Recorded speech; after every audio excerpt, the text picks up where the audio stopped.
À l'aube d'une nouvelle ère pour l'éducation, les gouvernements du monde entier se sont engagés en faveur d'une vision. Éducation 2030, vers une éducation inclusive et équitable de qualité et un apprentissage tout au long de la vie pour tous. Mais les systèmes éducatifs d'aujourd'hui préparent-ils adéquatement les apprenants au monde de demain ?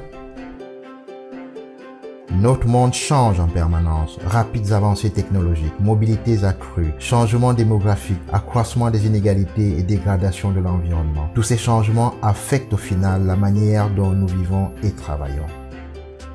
Cela signifie que nos systèmes éducatifs doivent préparer les apprenants pour des emplois qui n'existent pas encore. Et certains disent même que dans peu de temps, les machines nous remplaceront dans de nombreux emplois. Nous ne parlons pas seulement du travail manuel, les machines développeront aussi d'autres compétences essentielles à la réussite de nombreux emplois de services et de bureaux. Bien sûr, aujourd'hui, tous les apprenants doivent connaître les bases, telles que la lecture, l'écriture et l'arithmétique. Ils ont aussi besoin de compétences techniques et professionnelles qui les prépareront à des emplois spécifiques dans l'agriculture, le design, l'artisanat ou l'informatique. Mais ces compétences sont-elles vraiment les seules dont ils ont besoin ?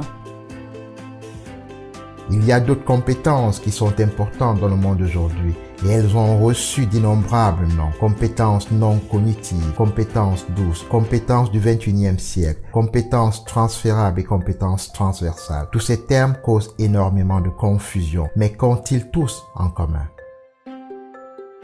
Prenons un peu de recul et regardons les choses dans leur ensemble. Tous ces termes font référence à une idée générale et une perception que nous sommes tous capables de comprendre. Un large éventail de valeurs, d'attitudes, de compétences et de comportements, comme la communication, le leadership et le travail d'équipe. Alors pourquoi sont-ils si importants dans le monde d'aujourd'hui ?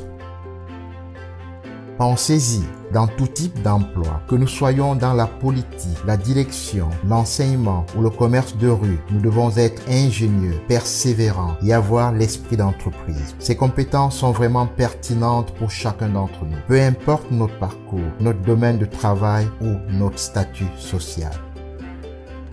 Si nous voulons vraiment bâtir des sociétés plus pacifiques et prospères, nous devons non seulement commencer dans la salle de classe, mais aussi avec l'individu pour que les apprenants puissent développer leur pensée critique, leur créativité et une curiosité d'apprendre. L'éducation doit préparer les apprenants à vivre ensemble, en développant empathie, tolérance et respect envers la diversité. Mais malheureusement, la plupart des systèmes éducatifs sont loin d'équiper les apprenants avec ces compétences essentielles.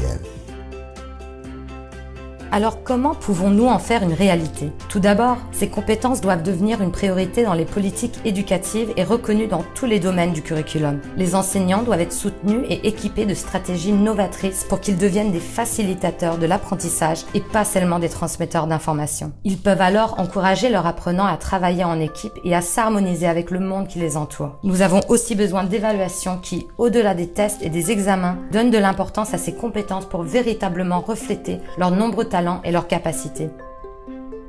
Chacun d'entre nous, que nous ayons un rôle de décideur, éducateur, parent ou élève, doit agir. Comment les systèmes éducatifs peuvent-ils alors suivre ce monde en pleine évolution ? Comment peuvent-ils mieux préparer les apprenants à mener une vie plus heureuse, plus saine et plus productive ? Et comment pourraient-ils véritablement contribuer à un avenir plus pacifique, équitable et durable ? Donnez-nous votre avis.